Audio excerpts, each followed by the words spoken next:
అందుకే మిత్రులారా, వారిని చూసిండ్రు వీరిని చూసిండ్రు, జెండా మార్చినా ఎజెండాలు మార్చినా వీళ్ళిద్దరూ తోడు దొంగలే గూడు పుటానే. అయితే వాడు కాకపోతే వీడు ఈ మెదకును బట్టి పీడిస్తున్నారు తప్ప ఇందిరమ్మ కాలంలో తెచ్చిన పరిశ్రమలు ఇవాళ లక్షలాది మందికి ఉద్యోగ ఉపాధి అవకాశాలు వచ్చినాయి తప్ప ఇవాళ వాళ్ళ వల్ల అయ్యిందేం లేదు. నేను గుర్తు చేయదలుచుకున్న ఈ ప్రాంత ప్రజలకు, ఆనాడు పంజాబ్ తీవ్రవాదుల చేతుల్లో తుపాకీ తూటాలకు బలయ్యి చివరి రక్త పట్టు వరకు దారబోసి నేల కొరిగిన ఇందిరమ్మ నేల కొరిగినాడు ఈ మెదకు పార్లమెంటు సభ్యురాలుగానే చివరి శ్వాస వదిలినరు. ఈ సంగతి మరవద్దు మెదకు బిడ్డలు. ఆనాడు మీ రక్తాన్ని చెమటగా మార్చి ఈ 3 రంగుల జెండాను మీ భుజాల మీద మోసి ఇందిరమ్మను పల్లకీలో పార్లమెంటుకు పంపించింది కాబట్టి ఇందిరమ్మ ఈ దేశానికి ప్రధానమంత్రి అయింది. మెదకు జిల్లాకు వేలాది పరిశ్రమలు వచ్చినాయి, లక్షలాది ఉద్యోగాలు వచ్చినాయి. ఈ ప్రాంతం అభివృద్ధి పదం వైపు నడిచింది. కానీ నరేంద్ర మోడీ ప్రధానమంత్రిగా, కల్వకుంట్ల చంద్రశేఖరరావు ముఖ్యమంత్రిగా మనకు ఏకాన ఇచ్చింది లేదు, ఈ ప్రాంతాన్ని అభివృద్ధి చేసింది లేదు. అందుకే మిత్రులారా, ఇవాళ చంద్రశేఖరరావు పని అయిపోయింది, ఆయన లేవలేకుండా పడ్డాడు. కార్ఖానకు పోయింది, ఇక తూకాణం బంద్ అయింది. తుక్కు కింద దాన్ని తూకం పెట్టి అమ్మాల్సిందే. ఇవాళ గజ్వేల్ ఫామ్ హౌస్ ముందర ఒక పిల్లగాడు తిరుగుతున్నాడు, నేను చూసిన. వాడు ఒకటే స్లోగన్ ఎత్తుకున్నాడు, పాత సామాన్లు కొంటామని. నేను ఎవరినో పంపించి అడిగిన, ఏంద్రవాడ అనే తిరుగుతుండంటే, కారు షెడ్డుకు పోయింది కదా, ఖరాబ్ అయింది కదా, ఇక తూకం కింద పాత సామాన్ల కింద ఆ కారు కొనుక్కుంటే ఆ గిల్లల పయ్యలు పిల్లలు ఆడుకోనికి వనుకొస్తాయని అంటున్నాడు.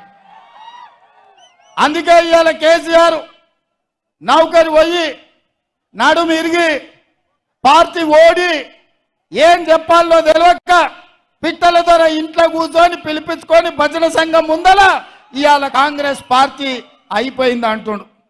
ఎట్లా అయిపోతుంది బిడ్డ? అదేమన్నా ఫుల్ పార్టీలా? పోయంగానే 12 పెగ్గులు పోగానే కాంగ్రెస్ ఖాళీ అవుతుంది, 20 మంది టచ్లు అంటుండు. ఎట్లయితుంది? అదేమన్నా 2 లీటర్ల ఫుల్ బాటిల్ అనుకుంటున్నా? 20 పెగ్గులు వేస్తే ఖాళీ కానికే. ఈడ కాపలా ఉన్నదెవడు బిడ్డ? ఎవడో తెలుసా? ఈడ వస్తావా? రా బిడ్డ, టచ్ చేసి చూడు. హైటెన్షన్ వైరికిన కాకి తగులితే ఎట్లయితుందో కాంగ్రెస్ మీద చెయ్యి పెడితే మాడి మసైపోతావు బిడ్డ. నీ తాతలు ముత్తాతలు గుర్తు రావాలి కాంగ్రెస్ టచ్ చేస్తే. నువ్వు అనుకుంటున్నావేమో నేను జైపాల్ రెడ్డి జానారెడ్డిని కాదు బిడ్డ, మర్యాదగా ఉండనికే బట్టలు పదించి రోడ్డు మీద ఉరికించి కొట్టిస్తా బిడ్డ మా కాంగ్రెస్ పార్టీ కార్యకర్తలతోటి. ప్రజలు ఎన్నుకున్న ప్రభుత్వం, ప్రజా తీర్పిచ్చిన ప్రభుత్వం, ప్రజల మన్నన పొందిన ప్రభుత్వం 100 రోజుల్లో 6 గ్యారెంటీలలో 5 గ్యారెంటీలు అమలు చేసిన ప్రభుత్వం. మా ప్రభుత్వాన్ని పడగొడతారా నువ్వు మోడీ కలిసి? నువ్వు మోడీ చీకట్లో మాట్లాడుకుంటే అయిపోయింది అనుకుంటున్నావా? రా బిడ్డ రా, మోడేస్తాడో మోడీ తాతను తెచ్చుకుంటావు, నీ ఎంబడి ఎవడొస్తాడో రాండి. ఏసాలు వేస్తున్నట్టు నువ్వు.